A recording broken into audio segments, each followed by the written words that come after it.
All right, I'm about to be underway here. Chris Allen, remember, he's undefeated on the day. Did not pick up a loss, double drew into top 8.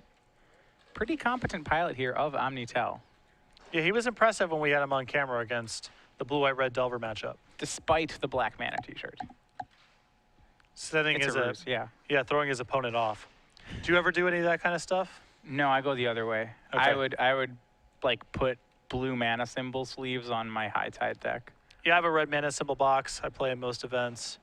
At the PT, when I was playing Boros, I had the Boros sleeves. Just that kind of stuff's overrated.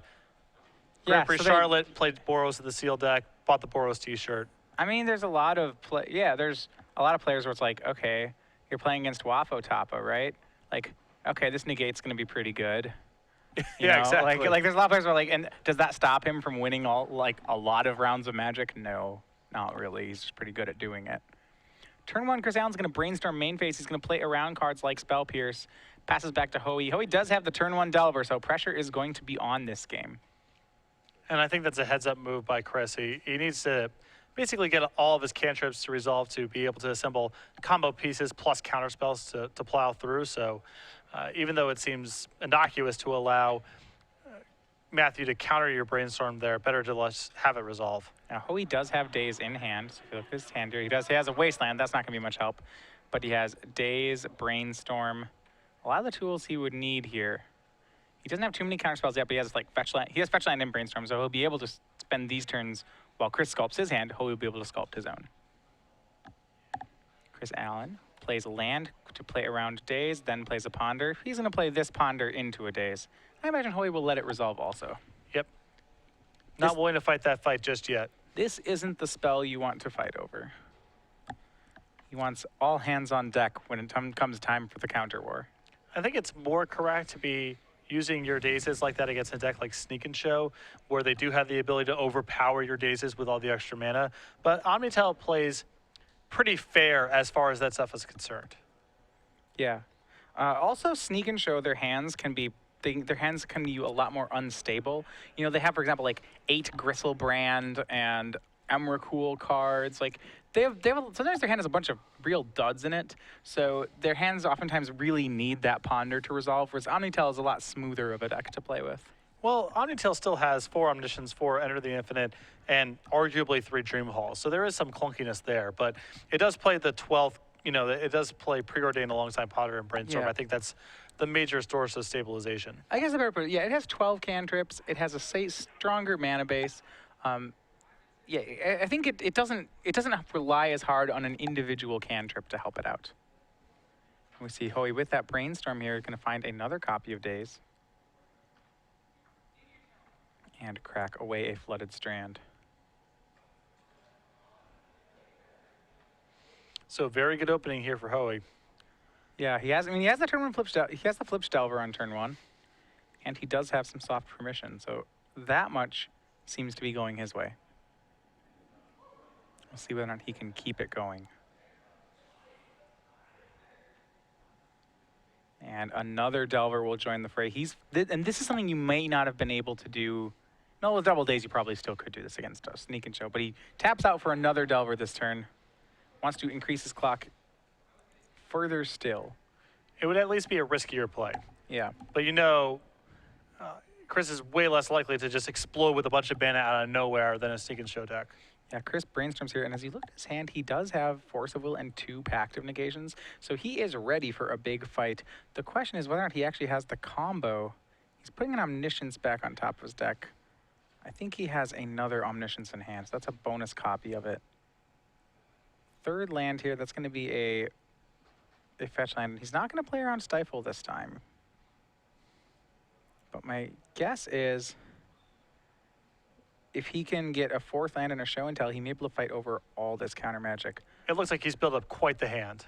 Yeah, 2, but this time, I mean, the Delver's flip off Lightning Bolt. He's going to have to do this soon. Chris Allen goes down to 10.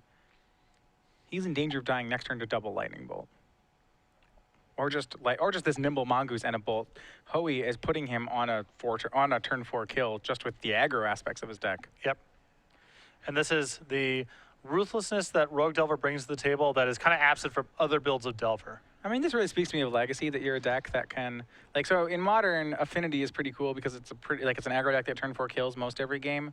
And see, Legacy, the Rug Delver is currently executing a turn 4 kill, except they also have a ton of counter spells while doing it, which is something like Affinity could only dream of having. Yeah. It's a souped up format, to put it mildly. Another island here for Chris Allen. If he does have the ability to go for it, I think he's going to. He pretty much has to. Definitely can't wait. Cards like Cunning Wish, I believe, are in his hand. That's not going to do much. We see Pact, Force of Will, Omniscience. I think that's his hand. So Cunning Wish, looking over at Chris Allen's sideboard, I mean, it looks like... So he's going to have to Force of Will pitching a blue card to stop this Lightning Bolt. And he just drew another Lightning Bolt. Good God. That's that then. This hand is way over the top. It has bonus points of damage.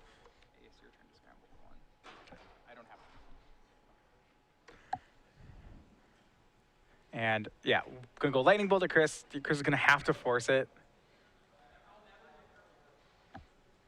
For me, by the way, this is happiness when my Legacy opponent has to Force a Will my Lightning Bolt. Yeah, that's that as means I'm that's as losing. good as life gets for me. I mean, this is just ridiculous. Yeah, this is okay. And game 1 goes to Matthew Hoey off. A draw most aggro decks would envy. That is what we call the draw right there. I mean, it didn't have a Force of Will in it, but you couldn't ask for much more than that. Well, it's a zoo deck, right? It's Wild Nicattles and Lightning Bolts. It's pretty close. I mean, it just was Wild Nicattles and Lightning Bolts, except the Nicattles had flying, and then he had all these dazes he didn't have to Yeah, and use. they got to play him alongside Brainstorm and Ponder instead of Kurt Ape and Loam Lion. So Right. there's some similarities, some differences, but Well, Hoey Loam able Lion, to- I think all his guys were 3s, you know? yeah, Why would Loam Lion's not good enough for this blue aggro deck. correct. All right. While they sideboard here, we're going to bring you back into the booth. Once again, Matthias Hunt and Patrick Sullivan, we are giving away more months of Star City Games Premium. It is the top 4, which means we have 6 months of SCG Premium. To correctly win them, you have to answer this question and have that hashtag you see on the bottom of the screen, SCG Premium. We'll pick one of those at the end of the round. Question for us. So we've been talking a lot about Grand Prix Orlando. That's the Grand Prix that Star City Games is going to be running in October. Later this year, Star City Games will be running a Legacy Grand Prix. Can you name the location of that Grand Prix? All right, that's a pretty good one. I believe we'll be at that one. I'll be at that one as well. I'll be at that one. All right, we'll be covering with that. where we're going, there's no way There's no way they'd you'd miss it. No way they keep me on the sidelines. Not a chance. All right, fair enough. So if you believe you know the answer to this, tweet it at SCG Premium with that hashtag. If you don't know the answer to this, well, you can look it up on our website. We have it listed on our events page.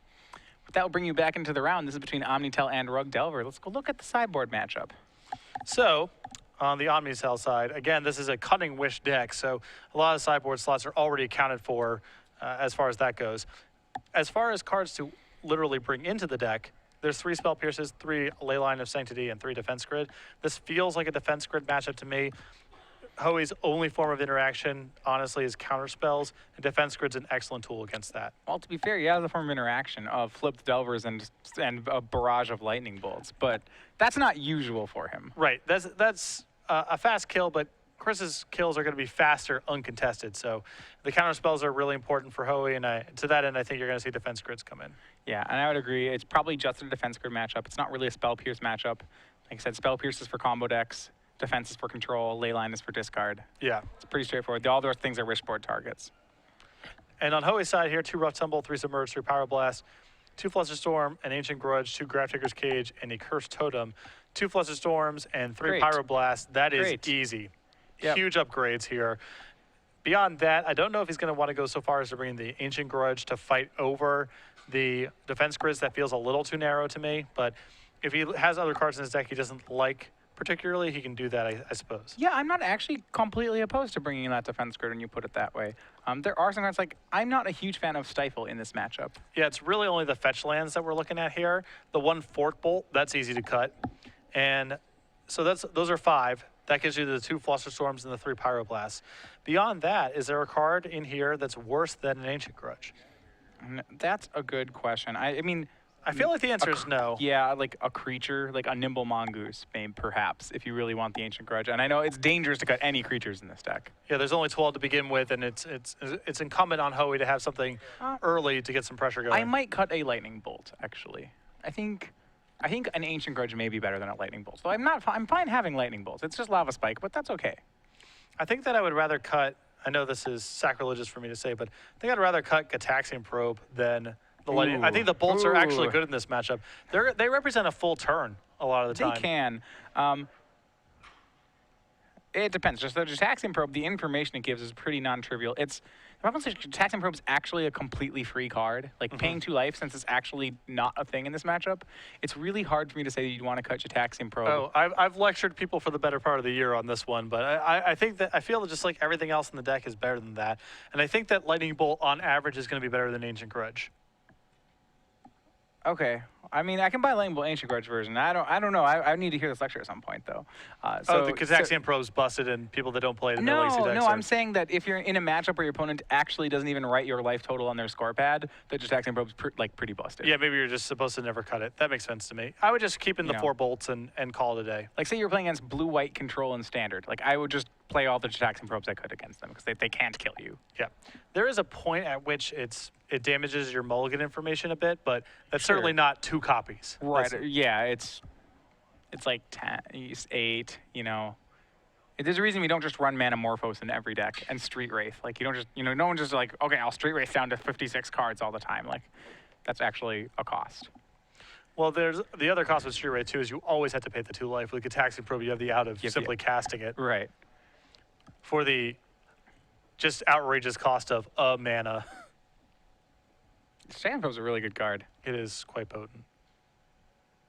It's weird. It's almost like all those cards that cost 1 Phyrexian mana, it's almost like the entire cycle are really good.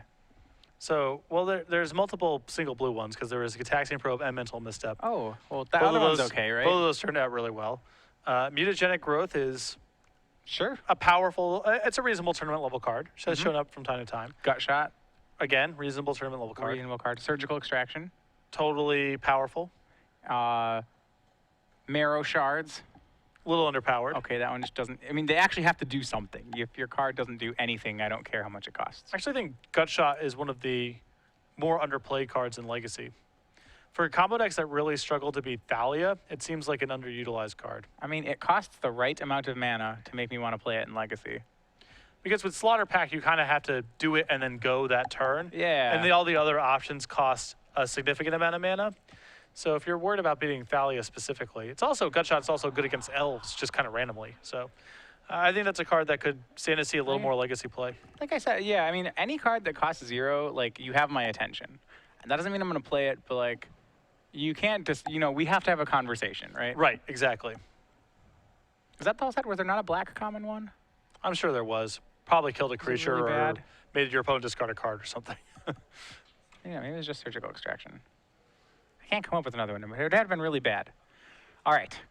Chris Allen on the play. He is on a 6-card hand, starts off with Ponder. You see his hand, he does have Ancient Tomb and City of Traders. So can bruise a lot of mana. If he just can natural into the combo, he could play through Soft Permission, but he's going to shuffle those away. Well, I think Chris has gone all the way down to 5 cards, and what that means is he needs to play more of a sneak and show game. I mean, he's going to have to, I feel like he's going to have a 2-mana land and kind of show and tell to win this one. Yeah.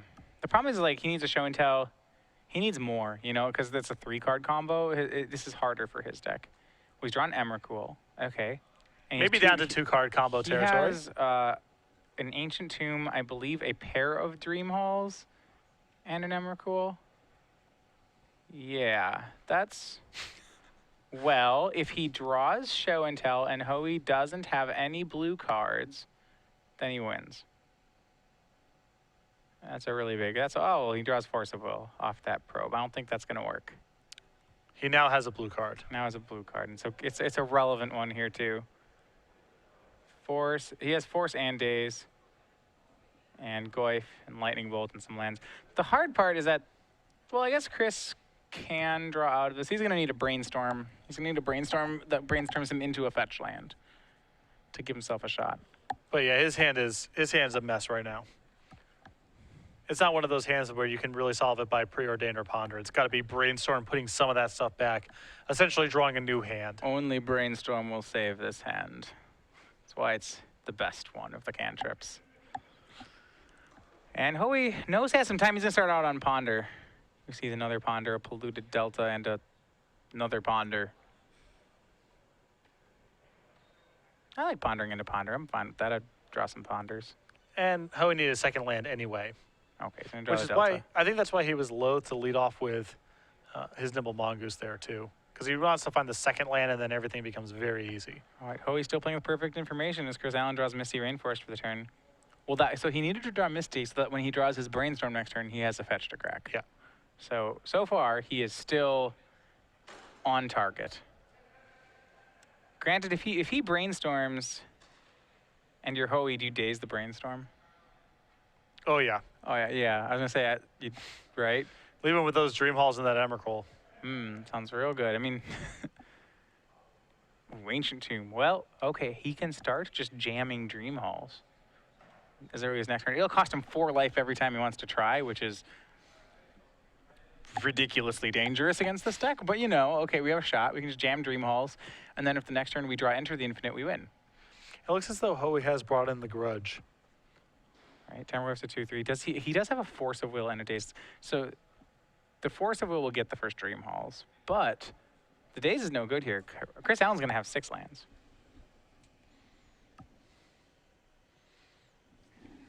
And Tarmogoyf goes, Hoey's going to go real aggressive here. He bolts Chris to the face, pumping the Tarmogoyf and plays Nimble Mongoose, passes back. Can he do it? Chris Allen with another land, that's not going to help him. He has 5 mana. He's not going to go for Dream Halls yet. I think he wants to play around Spell Pierce. I felt like he had to jam a Dream Halls.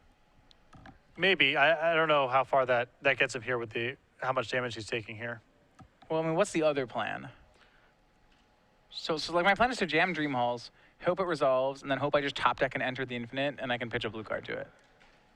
This is not a good line, but this is a line. Sure. Right? I guess the alternative is hope you draw Brainstorm and then use the Misty to generate value and try to set some other lineup. But yeah, that's a long ball shot. Yeah, I don't know if you can have time to even set anything up. Like you're dying.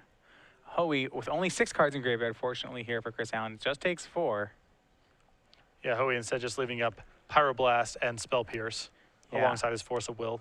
He had a choice. He could have made it a 2-turn clock. Well, it's actually still a 2-turn clock. Next turn he bolts Chris Allen. He goes on to 6. Nimble Mongoose becomes a 3/3. Goyf is a 3/4. It's lethal. Right. So it's like Chris has to. With this Force of Will in Hoey's hand, I don't think Chris Allen has a play. Yeah, Force of Will plus Pyroblast. There's no way Chris is getting through this. Draws Preordain. It's not going to do it. Yeah, I don't think he's going to fight through all these hard counters. He'll start with Preordain.